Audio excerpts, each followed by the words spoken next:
Hey guys, welcome to the help screen, and this is how to fix Steam corrupt download. So guys, first thing that you will do is go to the library over here, and from here guys, on your library, choose a game that you are having problems with.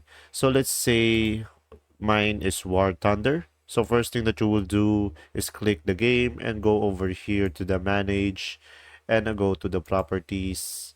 And then from here guys, click installed files. And then once you click installed files, you will see here verify integrity of game files. So just click on it guys and it will automatically load. And that should be able to fix your problem. And guys, the second option that you have is go over here to the Steam. So from here on the Steam, I'll go to the settings. And on the settings, guys, go to the downloads. So guys, over here, what you could try to do is change your download region and try installing and reinstalling the game.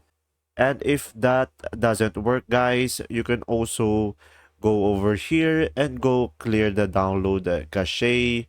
And from there, guys, you will be able to fix your issue. And now, if any of this doesn't work, what you could try to do is try restarting your PC. And there you go, guys. If this video was helpful, please like and subscribe. And thanks for watching. See ya.